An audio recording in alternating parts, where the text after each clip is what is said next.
Bismillahi walhamdulillahi assalatu wassalamu ala rasulillah amma ba'd rabbi shrah li sadri wa yassir li amri wahlul 'uqdatam min lisani yafqahu qawli. Assalamu alaikum wa rahmatullahi wa barakatuh, my dear brothers. So today inshallah we will continue our study of Surah Hud and try our best to cover from ayah number 76 until 100. Just like every other class, we will go through the action from previous class, although I think the slide is missing. It was related to just I can recall it myself. So it was related to when we went through the stories of Ad and Samud. They became really arrogant because of the prosperity that Allah subhanahu wa ta'ala gave them. We will go through similar instances and similar stories today, inshallah, as well. And we will see how there's a similar pattern across all these stories, especially when Allah subhanahu wa ta'ala blesses a nation and when they become prosperous, especially the chief amongst them who are powerful, who are wealthy, they become arrogant and they try to oppress the other people who are relatively poor, let's say, in the society or less powerful. And that's where the justice of Islam needs to be established, and which is why Allah subhanahu wa ta'ala sent down multiple messengers and prophets for different nations. And we are going through the same story. So let's start today's lesson. A'udhu billahi minash shaitanir rajim. Bismillahir rahmanir rahim. Today we will see in the upcoming ayah, so we will inshallah try our best to go through two stories. One of them is the story of Prophet Lut AS, who was sent to the people of Sodom. So Sodom is the name of the city, and Prophet Lut was sent to this city, and he is considered to be also related to Ibrahim AS, and within the same times he was there when Ibrahim AS was also there. So basically, the city of Sodom, it was a thriving city, and it used to be a very prosperous city, and a lot of businessmen used to come for trade. However, these people were really corrupt, and they used to do a lot of crimes, robbery, and rob those people who would come for trade and everything. However, the biggest crime for which they were punished by Allah subhanahu wa ta'ala, the biggest act of evil that they used to commit was homosexuality. Homosexuality means, and we have discussed it in the previous lessons as well, homosexuality is an act that you do with a person who is same as your gender. So for example, males do it with male or females do it with female. However, you know that there is a special relationship, there is a desire that Allah subhanahu wa ta'ala has created between men and women amongst each other, which is why there is a relationship of marriage and we go through nikah, and this is the halal way of taking as an outlet for this desire, that the attraction that Allah subhanahu wa ta'ala has given us. However, this practice was started first by these people, so it is not something natural. This was a creation, or let's say it started on innovation from their side. However, Allah subhanahu wa ta'ala, this was the first nation who started, and Allah subhanahu wa ta'ala gave them a severe punishment. So this homosexuality was introduced into the world by the people of Lut, meaning no one in the history of mankind had ever practiced it before the people who used to live in Sodom. So this is something that is not natural. If it was something natural, then it would have continued from from Prophet Adam alayhi salam. However, it came in much later. So no one in the history of mankind had ever practiced it. And this shameful practice was a norm amongst this nation. So used to do it, and most of the people in the nation, they used to do it. And the entire population was engaged in these immoral behaviors. And they used to do it sometimes even in the open, even in front of other people and crowded places. So when they did not listen to Prophet Lut alayhi salam's preaching, and when he used to stop them, then Allah subhanahu wa ta'ala sent down a severe punishment in which he caused the skies to rain down stones of hard clay, each stone inscribed with the name of the transgressor. So when imagine that there is a rain of hard clay stones falling down, and with each stone there is written a name of the person to whom it will hit and kill. So that was the precision of the punishment from Allah subhanahu wa ta'ala, and no one could escape from that punishment. And this way the nation was eliminated, and obviously Prophet Lut alayhi salam and his followers and his believers were saved, as we have seen in the previous stories as well. So let's go through the ayahs and we'll discuss it further as Allah subhanahu wa ta'ala describes it in the Holy Quran. There is one more thing I just wanted to highlight. If somebody wants to review, especially the new students, on the previous, we have covered this in detail, why homosexuality is haram and it is not natural. It's a psychological disorder that needs to be treated, and all the details that are there. And what is the fitna that we face today in the face of people saying, oh, we should be inclusive and it's a community. Definitely, it's a serious problem and it requires help. However, Muslims cannot ever accept it as a practice within our society, because we know that there was a severe punishment sent down by Allah subhanahu wa ta'ala on people who practice such a thing. So you can go through this video later on. It's a short video that is available on our YouTube and website. So starting today's lesson, Bismillahir Rahmanir Rahim. Ya Ibrahimu a'riz an hada. So if you recall, the story was that there were two angels who were sent by Allah subhanahu wa ta'ala, who gave Ibrahim alayhi salam and his wife glad tidings of a son.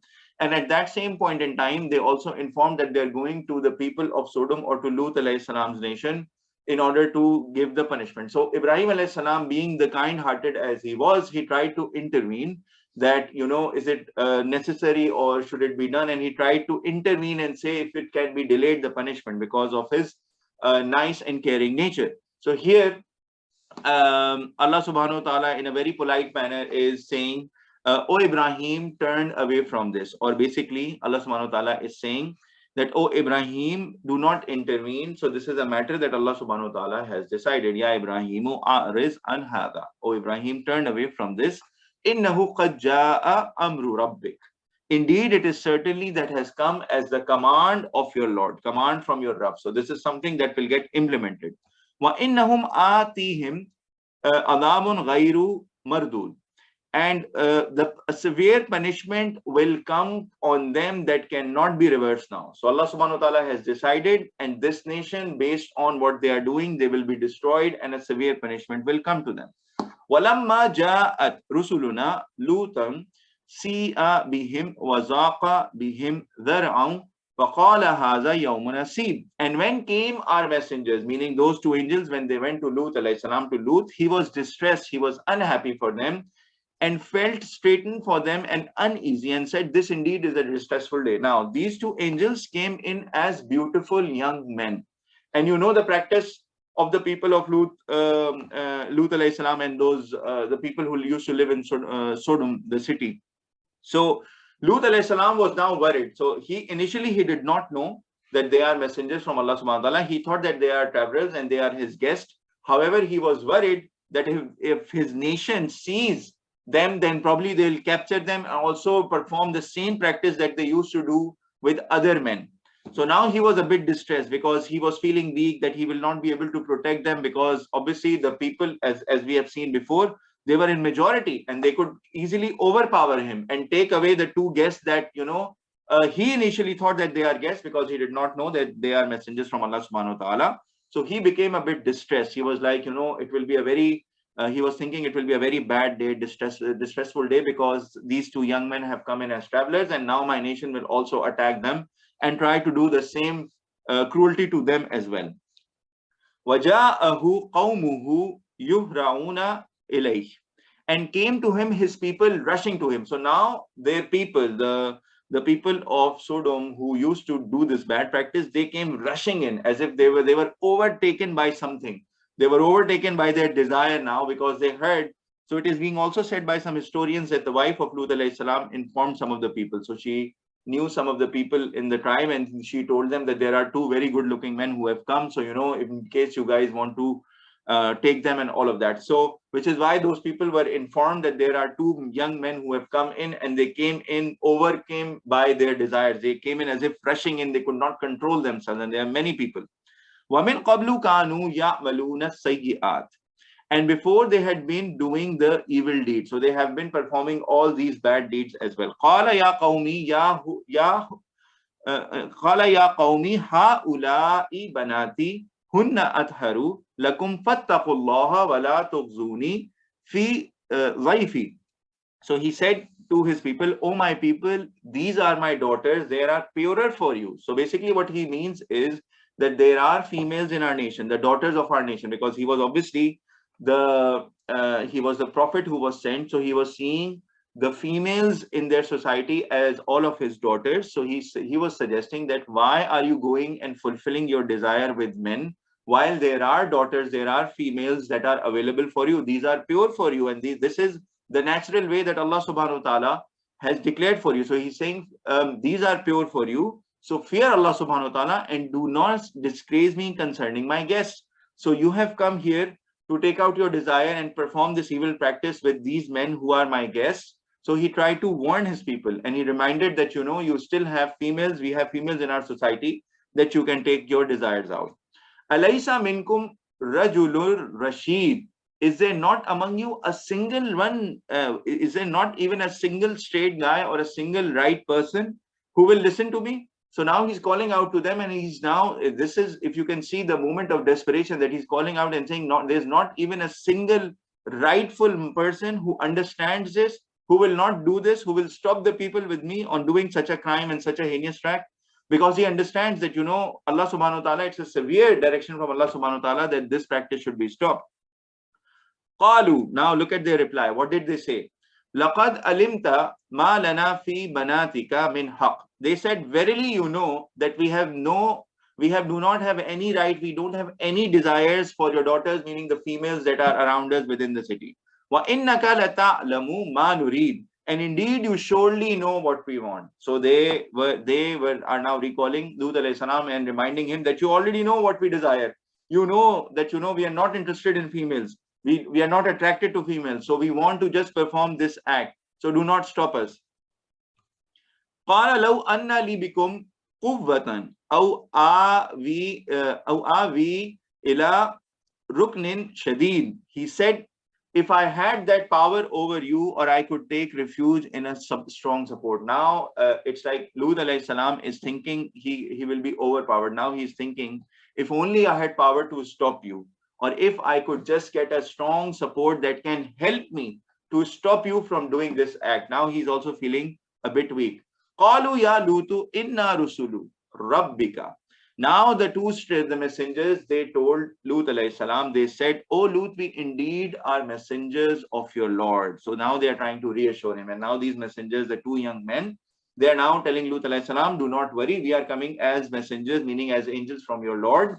لَن يَصِلُوا إِلَيْكَ فَأَسْرِ بِأَهْلِكَ بِقِطْءٍ مِّنَ اللَّيْلِ وَلَا يَلْتَفِتْ مِنْكُمْ أَحَدٌ إِلَّا امْرَأَتَكَ.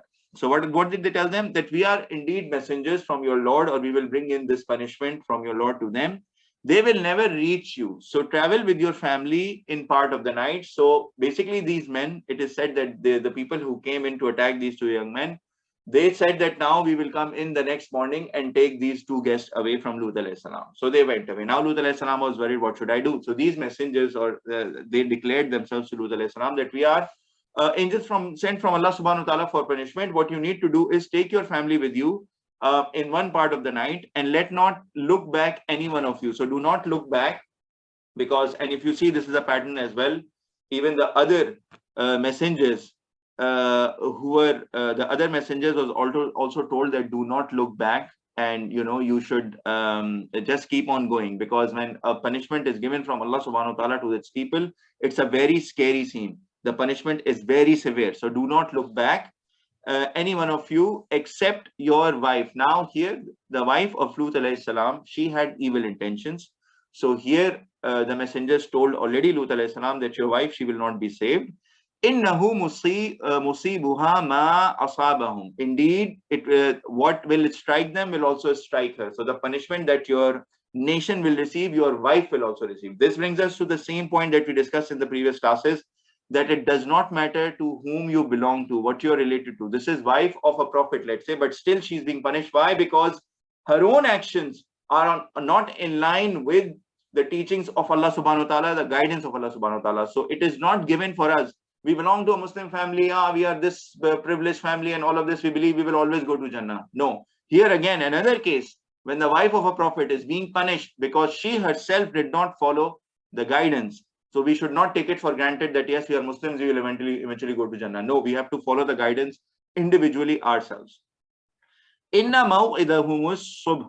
Indeed, the morning is their appointed time. So basically, their punishment will come to them in the morning. Alaysat subhu biqareeb, and the morning is not near. So basically, they're saying that so there is still time, and they will be given this punishment. Also, it's a dark night, and after this, when the punishment is given, it's not like everything will be. So morning is also seen as a positive thing. So now this nation is about to face a very, very negative scene. It will be a very long night for them. That you say that sometimes when there's hardship that is coming in, so you say that it's going to be a bit dark or long nights as an expression as well. So فلما جاء أمرنا جعلنا عاليها سافلها وأمطرنا عليها حجارة من سجيل منضود. So when came our command, we made it upside down, and we rained upon them stones of baked clay in layers, musawwamatan inda rabbik, marked from your Lord. So this is what we also read previously when we were discussing the story. So Allah subhanahu wa ta'ala turned them upside down, and it is said in Tafsir Ibn Kathir that they were made to there was scorching sun that was brought to them, and then when they were running around, they found a cloud in the desert. They thought that this cloud is a protection, it will shield them. When they came under the cloud, there was rain of baked clay that came upon them, and the ground was turned. So they basically faced a very heavy earthquake. So there was earthquake followed by stones falling from the sky, and those stones killed those people. And each and every stone was marked by the name of the person that it was supposed to kill. So this was a severe punishment that was sent by Allah subhanahu wa ta'ala. وَمَا هِيَ مِنَ الظَّالِمِينَ بِبَعِيدٍ, and not from it far is the wrongdoer. So basically, the punishment that Allah subhanahu wa ta'ala sent, the wrongdoers could not escape. So that was so targeted, it was so focused, and none of them could escape that punishment from Allah subhanahu wa ta'ala. Now, point to note and action for us, and as I said that we have discussed it in our previous video as well, but I just thought because we are discussing this account, so we should just capture it here as well, as a summary and a learning for us. Homosexuality is haram, and thus for Muslims there is zero tolerance for people engaged in such practices. We saw it. Allah subhanahu wa ta'ala gave a severe punishment to the nation who practiced it. Then it is not based on fitrah. It is not natural. It's a psychological disease. However, it is serious, and it should be dealt with the right way. So it should be properly treated. We are not saying that the severity of this thing is less, or it is something that no, it doesn't exist. No, it is a problem, but it is not from nature, because if it wasn't from nature, it would not have been started by a nation. It could have existed even from before, right? Something natural cannot be stopped. And the final thing that we need to understand is that Allah subhanahu wa ta'ala would not give, when people say it is from nature, they say that it is our natural desire, we feel attracted to males, or females say we feel attracted to females, right?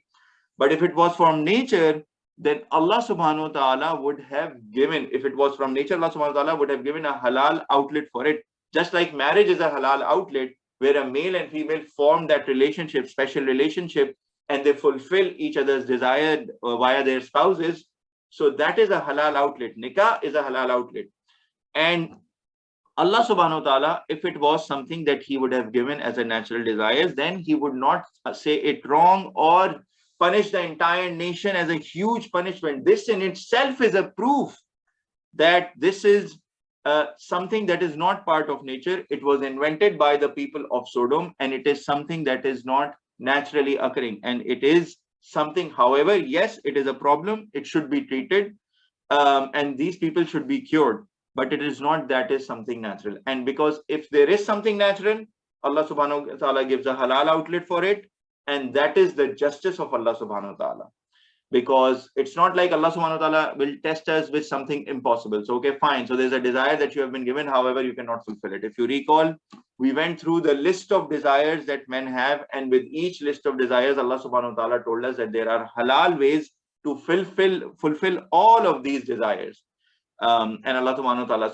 So Islam is a religion that is based on fitrah and nature. And when Islam is saying that something is not allowed and it is haram, then that means that thing is also not on nature and not on fitrah. So that's the conclusion that I wanted to make. I hope this point is clear. If there is any comment, any question, let me know. Okay, clear. Let's move forward. The next story. So we are moving to the story of Prophet Shoaib alayhi salam, the people of Midian. And sorry, this is coming. I'll just put it here. So the people of Midian. Prophet Shoaib alayhi salam was sent to the people of Midian. And Islamic historian Ibn Kathir, in Tafsir Ibn Kathir, he tells us that people of Midian were the first people to impose fees and tolls on people that passed through their territory. So when anyone was passing through their territory, they would ask for taxes. They insisted on a life of robbery and injustice and never exacted true measure and weight in their business dealing. So basically, whenever they would get into a business dealing, they would try to give the other party less. They would try to do some corruption. They would try to get some bribery. They would try to weigh less. So for example, yes, okay, the price of 5 kgs of wheat is 5,000. However, they take the 5,000 but try to give it less, like 4.5 kg, twist the weighing scales. They would just, make changes and just try to cheat the other person. So Shoaib alayhi salam pleaded with them, explaining that Allah subhanahu wa ta'ala will see them poor and destitute by taking away their bounties they had come to expect naturally. So they were really prosperous and they were doing all sort of these bad things. So Shoaib alayhi salam said that if you do not stop, then Allah subhanahu wa ta'ala has the power who is giving you all these bounties to take them away as well. So Allah subhanahu wa ta'ala punished them via unbearable hot scorching sun for no less than 7 days. So they were under the sun.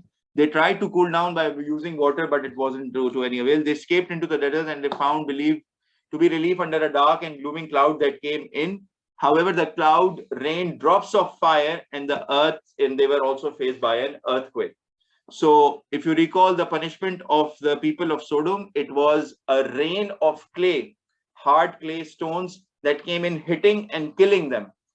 And each stone was also marked by the name of the person it was about to hit. So it was a targeted rain that happened. Here, those people are facing the sun very hard, trying to escape under the cloud, but then that cloud did a rain of fire, so burning everything. Drops of fire came down, and there was an earthquake underneath them as well to shake the earth. So these are severe punishment that Allah subhanahu wa ta'ala is giving. And if you summarize the problem or the issue or the criminal act that these people of Midian were doing was corruption, right? So they were doing corruption. They were not measuring in full. They were trying to cheat people in business. And look at the severe punishment that came to them. So let's start. وَإِلَى مَدِيَنَ أَخَاهُمْ شُعَيْبًا. And to Midian, their brother Shoaib was sent. So Allah subhanahu wa ta'ala sent Shoaib alayhi salam to the people of Midian as a prophet and messenger. قَالَ يَا قَوْمِ اعْبُدُوا اللَّهَ مَا لَكُمْ مِنْ إِلَهٍ غَيْرُهُ. What did he say? Oh my people, worship Allah subhanahu wa ta'ala, because there is no God other than him for you. The same message that continues to come from each of the prophet and all messengers of Allah subhanahu wa ta'ala. Each and everyone is bringing the same message. Worship Allah subhanahu wa ta'ala and fear only him. Follow his guidance. وَلَا تَنْقُزُوا الْمِكْيَالَ وَالْمِيزَانَ إِنِّي أَرَاكُمْ بِخَيْرٍ وَإِنِّي أَخَافُ عَلَيْكُمْ عَذَابَ يَوْمٍ مُحِيطٍ. And do not decrease from the measure and the scale. Indeed, I see you in prosperity, but indeed I fear for you punishment of a day which is all encompassing. You will not be able to escape from it. Again, the same teachings that if you do not drop these bad practices, if you do not stop measuring, cheating people and doing corruption and measuring less, then Allah subhanahu wa ta'ala, you will not be able to escape on the day of judgment. You may find you enjoy a few days here and you think that you're earning more these days here. However, you will not escape Allah subhanahu wa ta'ala on the day of judgment, and punishment can also come to you in this world. وَيَا قَوْمِ أَوْفُوا الْمِكْيَالَ وَالْمِيزَانَ بِالْقِسْطِ وَلَا تَبْخَسُوا النَّاسَ أَشْيَاءَهُمْ وَلَا تَعْثَوْا فِي الْأَرْضِ مُفْسِدِينَ. O my people, and O my people, give full measure and weight in justice, and do not deprive the people of their things, and do not act wickedly in the earth, spreading corruption. Okay. Baqiyatullahi khayrul lakum in kuntum mu'mineen. What remains from Allah subhanahu wa ta'ala is best for you if you are true believers. Now, you are trying to cheat and trying to gain more. However, if you understand this properly, even if you feel like you will earn less by giving the measure in full, however, Allah subhanahu wa ta'ala will give khair and barakah, and that will be best for you. However, you do not understand. So if you are true believers, then believe in Allah subhanahu wa ta'ala and give the measure in full, despite it seems like you will be earning less and you're not cutting corners and all of this. Still, this is better for you. There is more khair, there is more barakah in it for you. وَمَا أَنَا عَلَيْكُمْ بِحَفِيظ. And I am not over you a guardian. My job was to share this message with you. Now after that, if you do not follow, I cannot force you to do it. قالوا يا شعيب أصلاتك تأمرك أن نترك ما يعبد آباؤنا أو أن نفعل في أموالنا ما نشاء. They said, O Shoaib, does your prayer command you that we leave what we worship, what was our forefathers worshipping, and that we do concerning our wealth what we will? Now, there are two arguments that they said. So those amongst who were practicing a bit religion over there, they used to practice religion based on their own forefathers, whatever had come down to the generation. Now they are saying, should we start praying the way you are praying? Should we ask the worshipping only one God? So they were, it seems, I mean, this is hinting towards that they were also into polytheism and they were worshipping others as well. So is your prayer asking us to let go of the way you pray and the way you are asking us to worship one Allah subhanahu wa ta'ala? That means that we will have to let go of how our forefathers used to do. Okay, this is number one. Number two, that we will not listen to you. This is, religion is separate. Spiritual worshipping is separate. Our matters of wealth, our financial dealings are different than religion. So we don't see this, that why is religion interfering in our financial dealings? Innaka la antal halimur rashid. Indeed, you surely are the forbearing and the right-minded. So yes, we see that you are better amongst us, and we see that you are learned and you have some insight into things as well. However, and you are the right-minded. However, the things that you're talking right now, they are not making sense to us. So we do not understand what you're saying. Now, if this is a moment that we need to pause and understand and see how this is also applicable to us. So what are the people of Midian saying? They are pushing back that religion shouldn't govern their financial matters. So yes, they are disagreeing on the religion itself. They're saying, okay, so you want us to worship like you, while our forefathers were worshipping differently. Plus, the other issue they are highlighting is that our financial matters, the way we do our finances, is separate than religion. Religion is about worship, prayer, fine. So, it's about, it's individual and all of this. But financial matters are different. Now, the important question that we need to ask ourselves, that is making it applicable to us, do we see the same attitude from people today? Do we hear people saying, religion is separate, it's a personal matter, it has nothing to do with how we do daily things in life, especially professional matters? I mean, come on, what are you talking about? This is a professional discussion. Why is religion getting into it?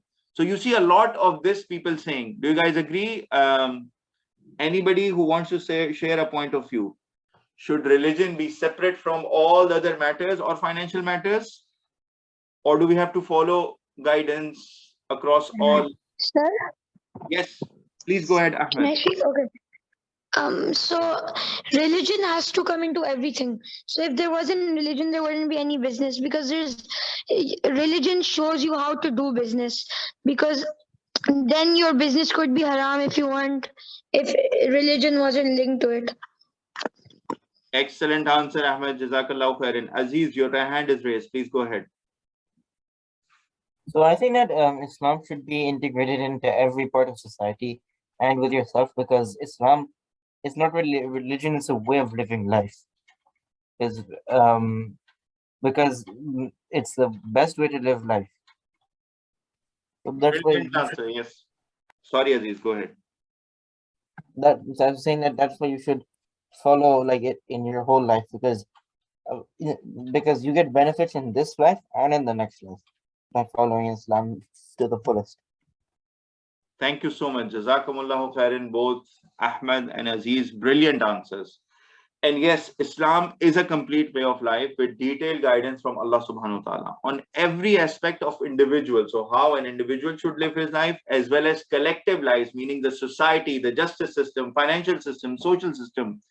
However, the issue today is the studies that we go through in our schools, the studies that we go through in our universities, high school, and all of that, that is not really integrated with the teachings of Islam. So yes, you have a subject called Islamic studies, you have a subject called teachings, whatever, but it always goes in parallel, and it shows you some, it introduces some teachings, like for example, riba is haram in Islam, or interest and everything.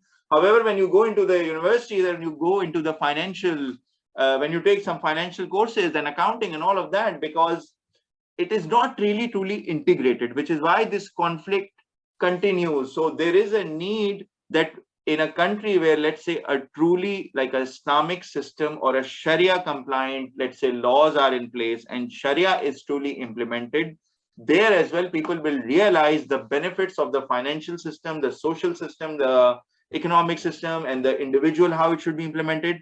So it's not a lack of Islam that we start to think that, religion is different, and, I need to fulfill my professional career, and how is it linked and all. It's a lack of people adopting it on their professional lives. It's a lack of people adopting Islam on the matters of the government, in lawmaking, in justice system, in all the aspects of life. However, when you go through the Sharia laws and when you go through the Sharia teachings, as Aziz also mentioned, it is a complete way of life. Now, today, human beings, today as Muslims, we are lacking to implement it the right way, individually as well as collectively as nations. So today we do have a Muslim Ummah, however, we do not have a true place where we can say Sharia law is implemented, right? But however, when you get into the details of the study, you realize that there each and every aspect of our life, including individual or collective, is addressed in Islam. It's just a matter of implementing it. However, in the current setup, as we go through life, these two things continue to go to in as parallel, while they should be integrated and infused together. And they should be, so that's how we should be taught, that's how our educational system will be, but unfortunately it is not there. However, it does not mean that it does not exist. So I wanted to establish this point, that if you look at the people of Midian, and Shoaib alayhi salam, the teachings of Shoaib alayhi salam, they are trying to separate religion and their professional dealings and wealth and everything else. But Shoaib alayhi salam is saying, no, you have to follow the guidance of Allah subhanahu wa ta'ala. So this was the contention why the entire nation was, punished, and they used to do corruption and not measure in full and everything that we went through. So the action for us is we have to implement Islam in all aspects of our life, and we have to be conscious of Allah subhanahu wa ta'ala in every action. It's not just 5 times prayer that I go and pray, and it's fasting during Ramadan, and it's, Hajj, and it's zakat, and it's then I live my life as I want. It's not like that. It's a complete way of life. Jazakumullahu khairan again, Ahmed and Aziz, for your contributions. Moving forward. قال يا قوم أرأيتم إن كنت على بينة من ربي ورزقني minhu rizqan hasana. He said, "O my people, do you see if I am on a clear evidence from my Lord, and He has provided me from Himself a good provision? It has already, He has provided me a great provision. So it's not like your false practices will not give you the benefit that you're seeking. As Aziz said previously, if you want to prosper in this world and in hereafter, you have to implement the guidance from Allah subhanahu wa ta'ala." So he's saying that you have to see. Don't you see? Why don't you see that I am on a clear evidence? I'm getting this revelation from my Lord, and He has provided me Himself a very good provision, and He is taking care of me. Similarly, if you follow me and if you follow the guidance, Allah subhanahu wa ta'ala will take care of you as well. وَمَا أُرِيدُ أَنْ أُخَالِفَكُمْ إِلَى مَا أَنْهَاكُمْ عَنْهُ. And I do not intend that I differ from you in what I forbid you from it. So obviously he's saying that, I am differing you on a certain thing, certain bad practice that you are doing, and I am forbidding you based on the guidance of Allah subhanahu wa ta'ala. So you have to listen to me. And this is something very logical that you should understand. In uridu illal islaha mastata. not I intend except to reform. I am able as much as I can. So he's saying that my objective here is to reform our aspects of life or your financial dealings and everything as much as I can. I am a messenger who's giving you what is the right way of living your life so that you can do well in this life as well as hereafter. This is my only objective. I'm already well taken care of from Allah subhanahu wa ta'ala. Alhamdulillah. So he's saying that, I do not need anything from you. Just like all the other prophets said, that we do not seek any worldly benefit. Our job is to pass on the message. Because the first thing that all the opposition and the chiefs and the people in power used to say is, so you want our power, you want the wealth, so you want governance and you want to rule us. So which is why you have come with these teachings and messages. But you see each and every prophet and messenger from Allah subhanahu wa ta'ala clearly saying that I do not intend anything except to correct the way you are living your lives. And that's it. This is my mission. I have no other intention of getting power or anything. وَمَا تَوْفِيقِي إِلَّا بِاللَّهِ.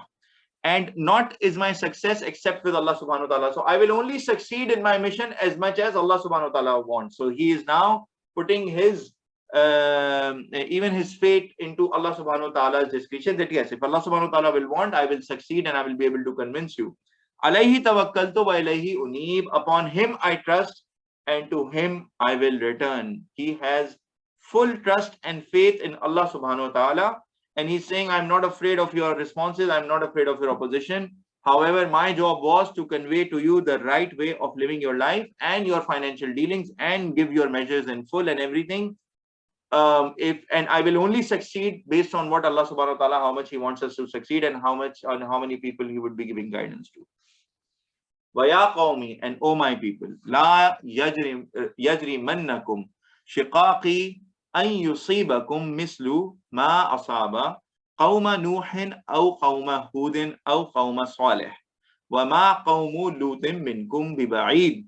And O my people, let not cause you to sin my dissension, meaning your opposition of me, or just because now you are against me, don't let it cause you get into more sin. Less befalls you to what similar befell on the people of Nuh or the people of Hud or the people of Saleh. Now he's reminding them, these are not far off, these generations.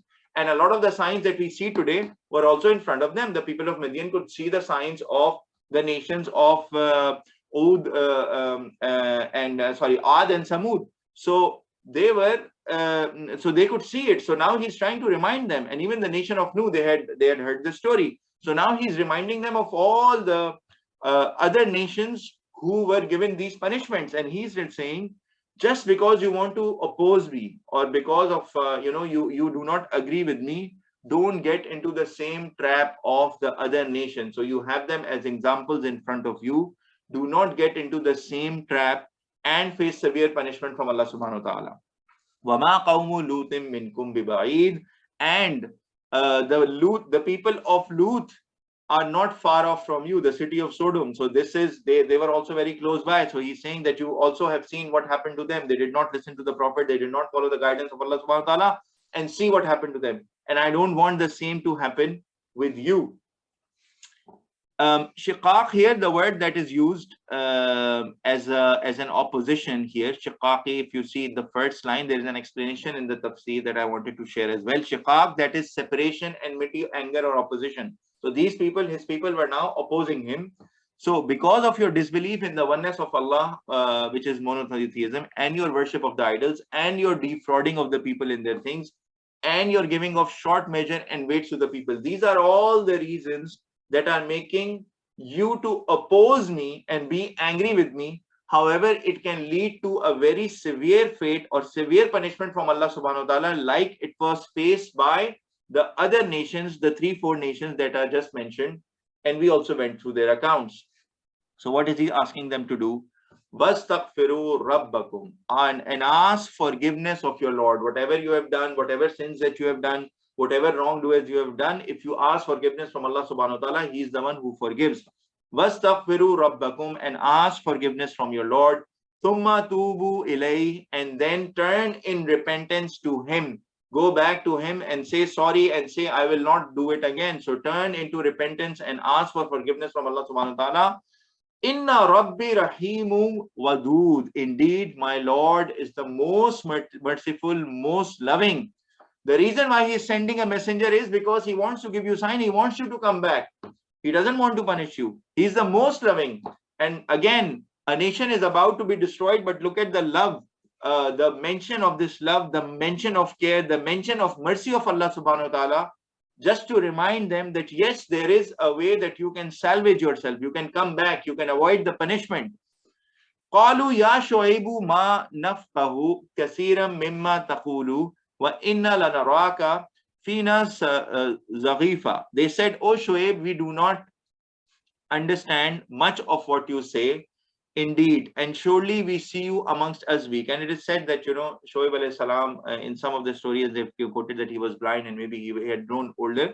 So now they are saying that, you are just a weak person and we do not understand what you're saying. If you recall, similarly, the previous nations used to say, you are a person like us. So how come the revelation is coming to you? Why should we believe you? So here as well, they're saying that you are a weak person amongst us and surely we do not see you. We do not understand what you're saying. وَلَوْلَا رَحْتُكَ لَرَجَمْنَاكَ. And if it was not for your family, if you were not coming from a distinguished family, then we would have stoned you. So look at them. They are more approving of him coming as a noble family. So they are taking that into regard more versus him being the Prophet of Allah subhanahu wa ta'ala, trying to give them a message that they should take. So this was the irony that they were facing. Wama anta alayna bi aziz, and you are not against us mighty. And they're saying you cannot do anything to us. You're not even strong enough to change us. So we will do whatever we want. So if you were not from a noble family, then we would have stoned you and you could not have done anything, because anyways you are weak. Physically, you are not that strong to even protect yourself.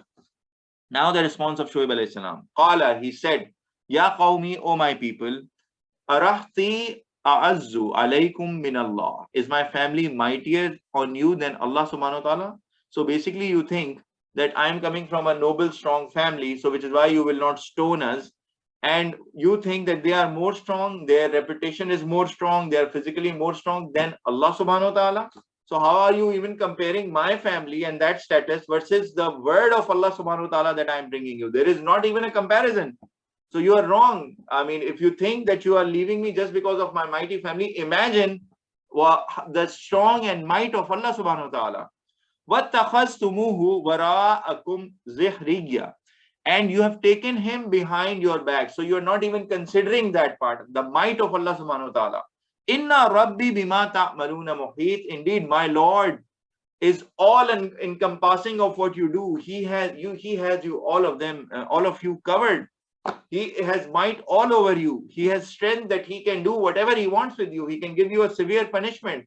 So while you are afraid of my family or giving regard to my family, you're ignoring the fact that the word that I am giving you, the guidance that I am giving you, is from Allah subhanahu wa ta'ala, who's almighty and he has all power over you.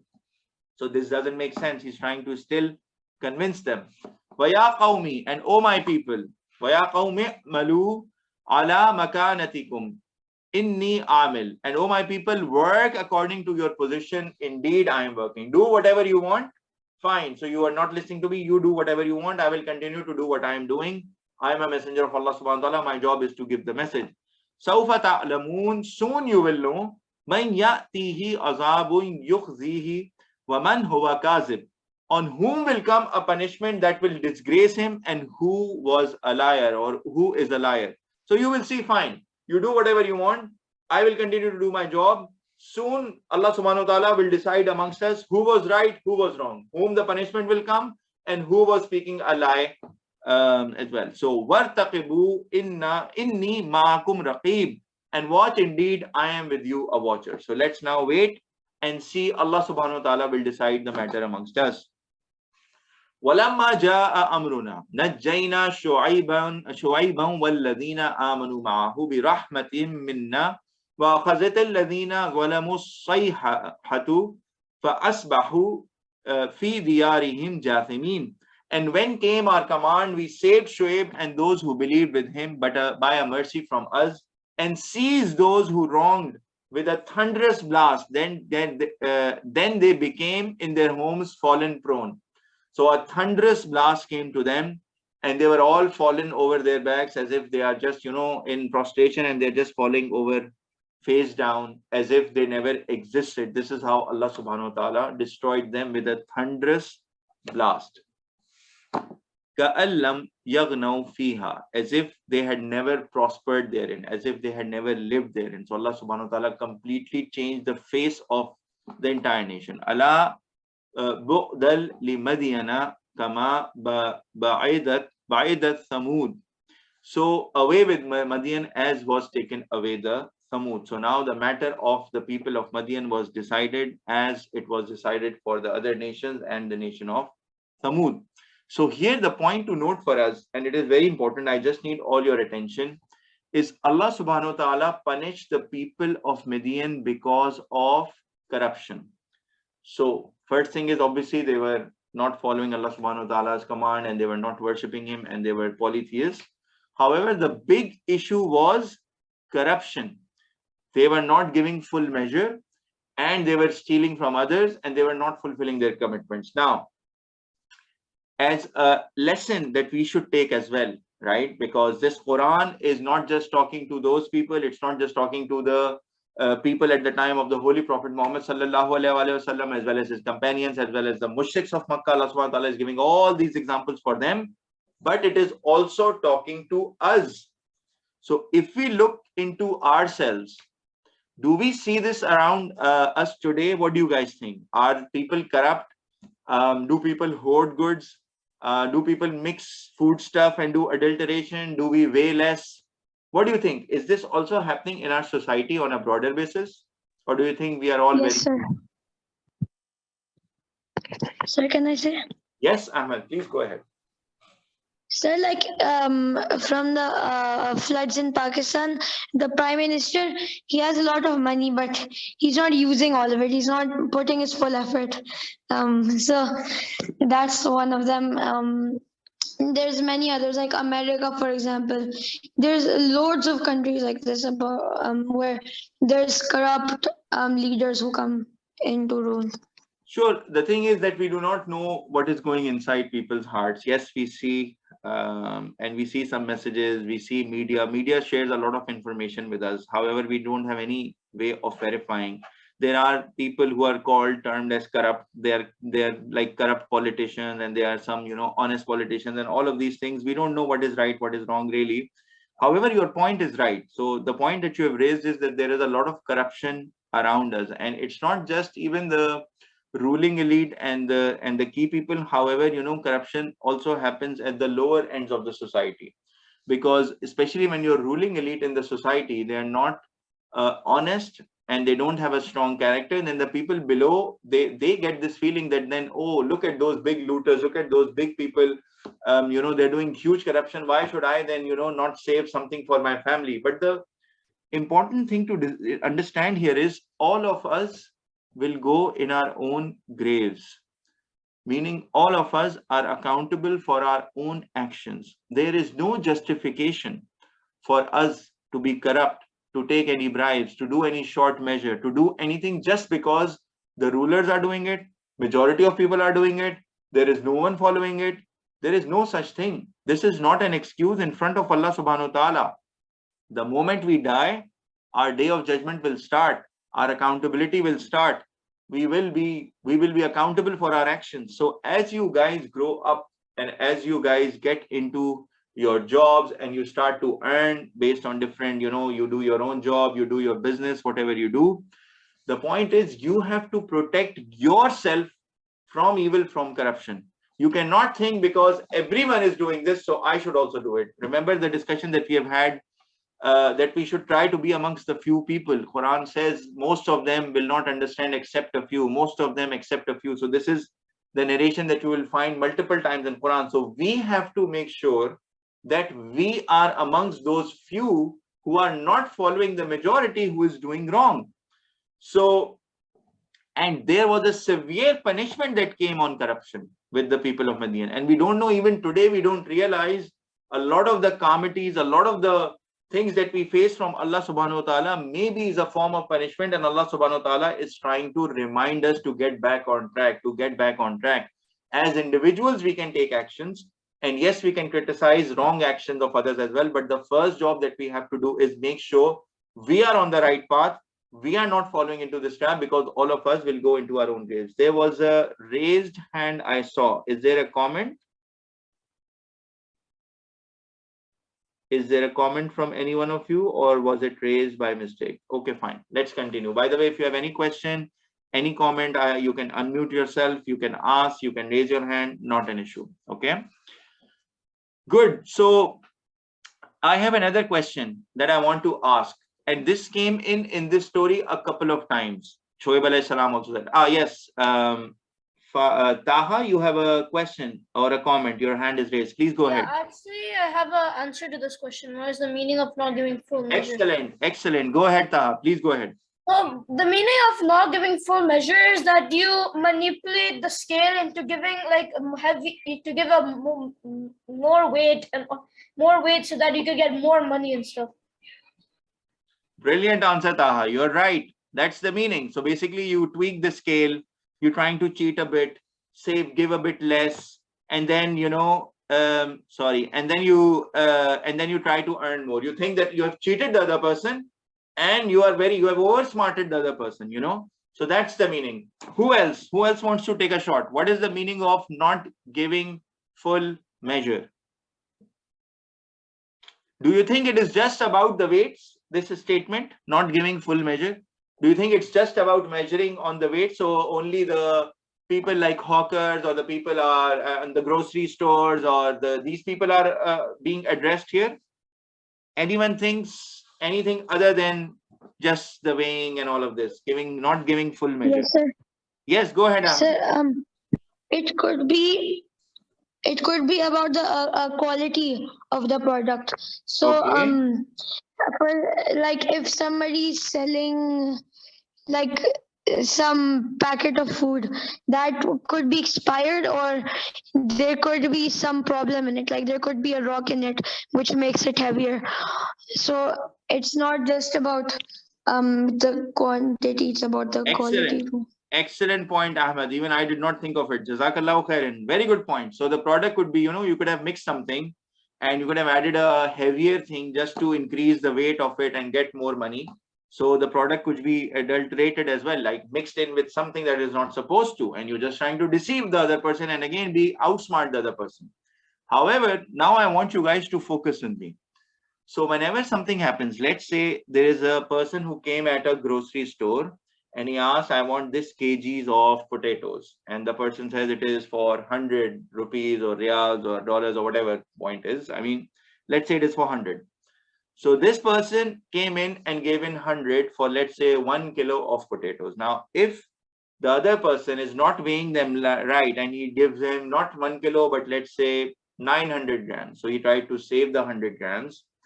Then what will happen is he has deceived the other person. While the other person thought that he will get, when he will pay, let's say 100, he will get 1 kg. However, he didn't get it. So he deceived, he miscommitted. So the broader meaning of this sentence is, it just doesn't mean that the hawker or a grocery store or someone who's measuring is not measuring it, right? The broader meaning is that it is about meeting commitments. And meeting commitments, it is across all commitments that we do, any contracts that we do. For example, let's say you start a job tomorrow in a company. They say you have to work 9 to 6 or 9 to 5 and you have to deliver these projects and you will be given a salary. Now you are making a commitment to them that you will give your services, sell your services, like the person was selling potatoes, for a certain salary. Now, if you do not give the full service, full scope, and you try to lax in a job and you relax and just try to just cheat and say, my boss, yes, I'm going there, oh, I'm not feeling well today, or I will come late because of this reason or that reason, and that is not genuine, that means you are giving less measure, because you are not giving your full service against a salary that you have been given. Similarly, any contract, it can be anything. It is not just the physical weight and measure. It's about what you have agreed to give a person versus a commitment or versus something, a compensation that you have taken. So if you broaden it up, it's again becomes the full, it becomes a broad topic of corruption. It becomes a broad topic of, the criminal behavior or outsmarting the other person or not giving the other person in full your commitment. So Allah subhanahu wa ta'ala punished the people of Midian because of corruption, and they did not give full measure. And now you need to see the not giving full measure, especially today, because a lot of the time, agreements are being made and they are based on electronic systems now and all of this. So there are no physical weights involved. It's about the commitment. It's about what you're agreeing. So it can be about a car that you're about to sell. Yes, the car is perfect and it is in perfect condition, and you hide if there are some faults in it. The other person thinks, yes, it's new, whatever. I just changed the tire last month, while actually they were changed, I don't know, a year back, right? So all of this is coming under your commitment, and it is coming under not giving full measure. So when we take this upon ourselves, because obviously majority of us are not really into weighing stuff and not into the groceries and all of this in our financial transactions, but all of us are into making commitments in order to get compensated. So for all of us, this point broadly means that we have to fulfill our commitments. It can be at any level, at the smallest of level and at the highest of level. A government person, a person who is servicing in the government, they have to fulfill their full commitments. A person as teacher towards his students, they have to fulfill the full commitment. Students versus the teachers, they have a commitment that they have to fulfill. So all of these are broadly about giving a full measure, meaning honoring your commitment. So I hope that this point is clear.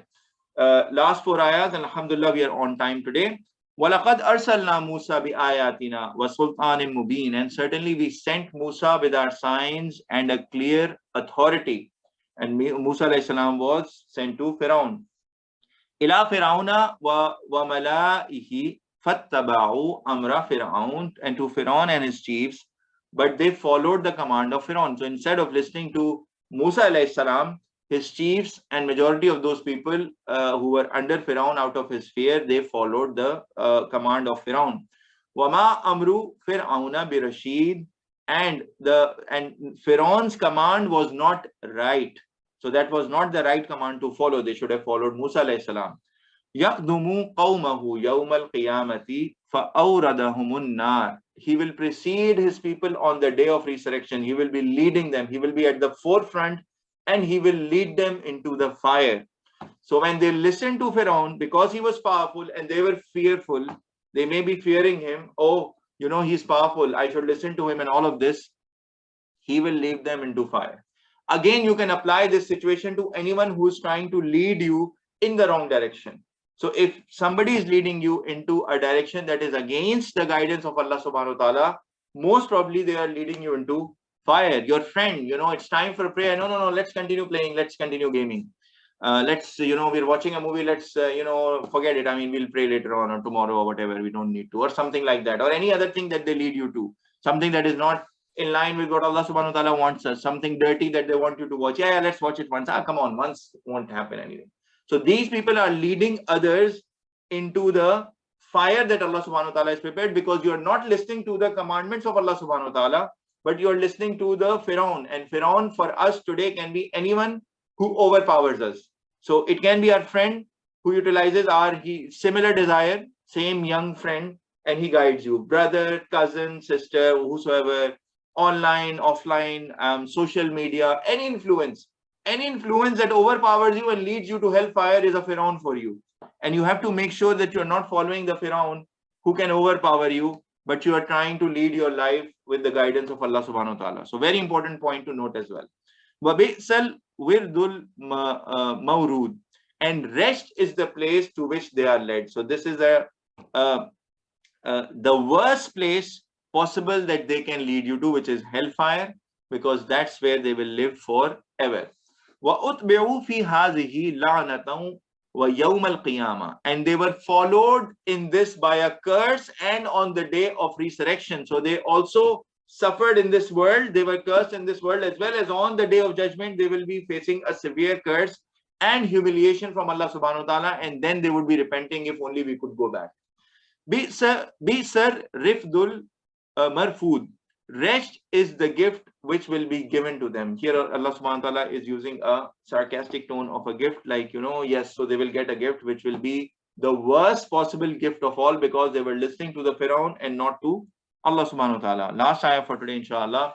ذَلِكَ مِنْ أَنْبَاءِ الْقُرَى نَقُصُّهُ عَلَيْكَ مِنْهَا قَائِمٌ وَحَسِيد. That is from the news of the cities, all of the cities and the nations that we saw and we just went through in the first 100 ayahs of Surah Hud. All of these stories that we heard, that is from the news of the cities. We relate to you of them. Some are standing and some are mourn, or some are completely eliminated. So today, even all of the stories that we saw, some of them, there are still clear signs. If you go in different regions of Arabia, you will see some signs of these places where Allah subhanahu wa ta'ala's punishment came in, and some of them have been completely eliminated. As we started this surah by saying that all of this is being shared via the Holy Prophet Muhammad sallallahu alaihi wasallam to reassure him and his companions that Allah subhanahu wa ta'ala helps the people who are on the right path, while it is coming as a warner to the mushriks of Makkah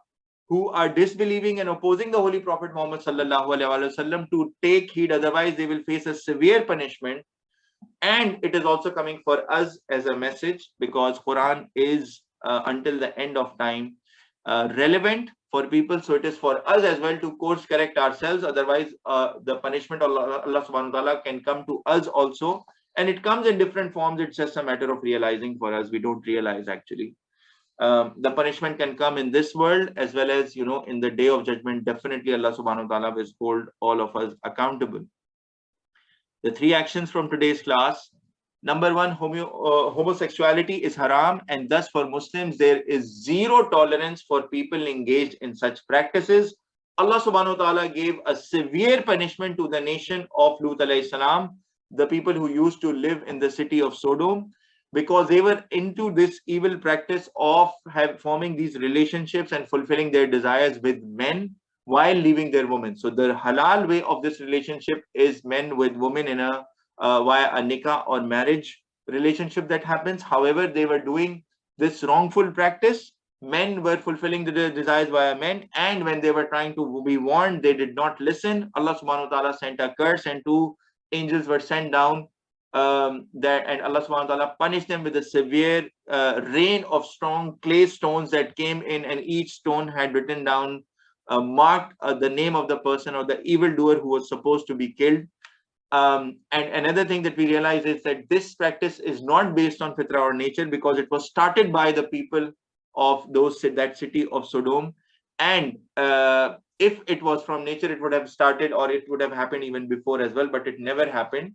So this is not based on Fitrah or nature. Otherwise, it would have existed from before.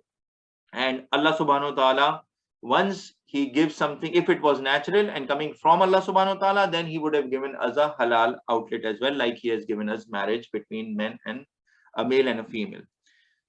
Islam is a complete way of life with detailed guidance from Allah subhanahu wa ta'ala on every aspect of our individual and collective lives, captured in Holy Quran and Hadith of the Holy Prophet Muhammad sallallahu alaihi wasallam. We cannot separate the professional life, financial dealings, and all of the other matters and say no, religion is personal and just pray 5 times a day and all of this. No, our religion is complete. We have to implement it. We saw this with the people of Midian. Their response to Shuaib alayhi salam was that you want us to pray the way you want to pray and leave our ancestors or forefathers. Plus they said our financial dealings are different. You want us to implement this here as well, while we know that in Islam and the guidance of Allah subhanahu wa ta'ala is like a user manual for all human beings. So the way they need to operate in their individual lives, in their collective lives, Allah subhanahu wa ta'ala has told us as this guidance revealed in the Holy Quran and explained to us by the Holy Prophet Muhammad sallallahu alaihi wasallam via his hadith and sunnah. So we have to make sure that we practice entire guidance on all aspects of our lives versus just being picking and choosing and saying, this is personal, this is not implementable, and all of that. Finally, we should honor all our commitments and contracts. And this is related to again the practice of the people of Midian, who used to not measure in full, and we elaborated on not measuring in full statement in saying that this also means all commitments. Yes, of course, the weights and measures and avoiding adulteration and all of these things within products, definitely this needs to go away. However, the broader meaning for all of us is that we should fulfill our commitments, we should fulfill our contracts, we should fulfill our duties, especially if you're taking a compensation against it, so that we don't fall into same corruption and get punishment from Allah subhanahu wa ta'ala. This marks the end of today's lesson. There was a hand raised. Taha, do you have any comment before we close the class? Yeah, so why is if the homo thing was, if the people of Sodom were punished with the homo thing, then why are people becoming homo in today's life? If they know that they've been punished. Yes. So this is the same question as the people of the Midian. They were also punished because of corruption and not giving maize. Still, people do corruption, a lot of corruption. So this is the point that we need to understand. So those people who are for homo and who are accepting this thing as let's be inclusive, and they are not, this is something natural, we should respect their feelings and all of these things. Yes, it is a problem, but we need to realize it is a real problem for those people who face. It's a very, very tough situation. We are not undermining the problem. However, they need to be treated properly, right? So your point saying that, yes, so they were punished. Yes, but people don't realize that, the entire nation of Lut AS and the people of Sodom, they were punished because of this practice. It's similar to, having a relationship other than your wife without having nikah is called zina with any other woman. But still, do people commit zina? Yes, a lot of people commit zina. However, it is not allowed. So similarly, eating haram things are severely punished. Yes, they are punished. Still, a lot of people are eating haram things. Similarly, the riba or interest. We know riba is like going against a war against Allah subhanahu wa ta'ala and his Prophet Muhammad sallallahu alaihi wasallam. Still, people do eat riba, take interest, and all of these things, get into these financial practices. Yes, they do.